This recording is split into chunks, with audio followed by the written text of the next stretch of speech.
This is going to be my video review of the Garmin 405 CSX. It's a wristwatch that has a GPS in it. It records your track and your speed and your distance and your time, and it doesn't lose signal in the woods. It's an awesome GPS except for one thing. It's this damn touch bezel. They could have put 4 buttons on the watch, like start, stop, lap, and then 2 more for going up and down and reset or whatever. But instead, they implemented this bezel thing. So the first thing to do when you want to use it is you hold on the bezel and you get into a mode where it should go acquiring satellites, but apparently it already has acquired satellites. And then you would start using it. Now, you can have up to 3 fields, and I'd really rather have 4. Okay, so I have several different profiles. Here's the speed one, and then this one is time, distance, and heart rate. See, this is why I want 4. I want my pace, time, distance, and heart rate. Instead, I can only have 3. I go back to this one. I don't mind changing this one. And say I wanted my heart rate here. So I hold down on the bottom. I can go into settings, and you rotate your finger along the bezel, kind of like the old iPods used to have, where you could adjust the volume. You tap on settings, tap on data fields. My training profile number 1 is set up to have 3 fields. They are speed, grade, and distance. Now I'm going to try to rotate around the bezel. It's not moving. See, this bezel thing sucks. So, okay, now I got down to distance, which I want. And now I'm over to the, I don't know if you can tell, but on the lower left, I'm at the grade thing. And I'm going to tap and change that to heart rate. I'm going to try to rotate down. Didn't rotate. Tap again. Rotate down. Didn't rotate. Rotate down. Didn't rotate. Come on. There we go. We got heart rate. And so now I have speed, heart rate, and distance. So that's how you can set things. Your user, whoops, but damn bezel, I hate it, I hate it, I hate it. And the reason I really hate it is when you're out running, let's get into the running mode.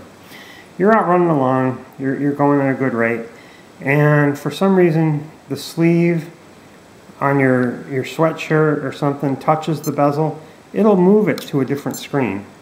I was out doing a snowshoe race, and I wanted to see how far I had gone, and all of a sudden I'm in a screen that says, you know, I want to see the distance, and I'm seeing something different.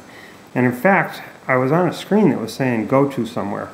And there's a way, I'm not exactly sure how you do it, but there's a way this thing always comes out and says, I want to go back to where I started, I think. And then it starts beeping at you and saying, turn left, you know, or whatever. And you're like, no, I don't want to go anywhere. And it's hard to get out of that mode. I don't know how that happens, but it happens automatically. So that's the one thing. Now, this bezel, you can make it so it won't lock during your run. But the problem with doing that is you're going to hit start to start your run. It says timer started. And then you're going to try to lock the bezel by hitting these 2 buttons simultaneously. And when you do that, a lot of times you stop the timer. So now, I don't know if I've locked the bezel. I have locked the bezel. So I successfully locked the bezel. Now you try doing that with gloves on or as you're running, and it's not as easy to hit these 2 buttons as you would think simultaneously.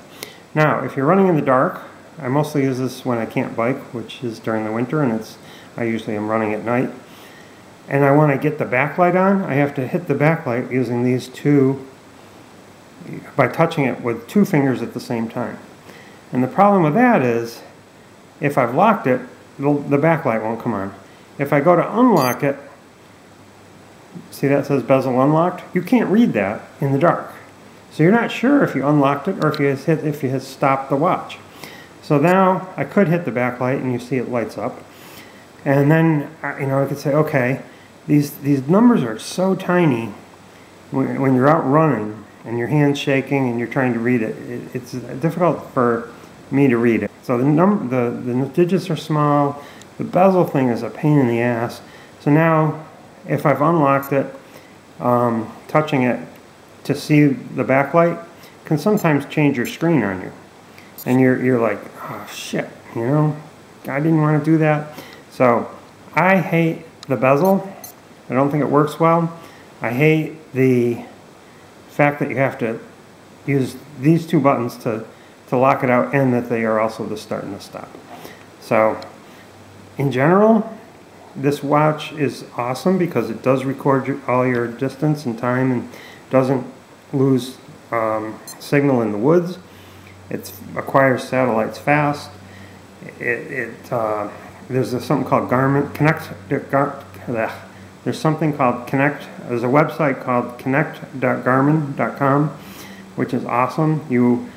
If you plug the antenna stick into your USB port of your computer and install the right software, and you just put this near this stick, and it doesn't even have to be all that near, your workout will be automatically downloaded from the watch to your computer and uploaded to connect.garmin.com, which gives you some awesome statistics. So if only it weren't for the touch bezel. I don't like touch screens on anything.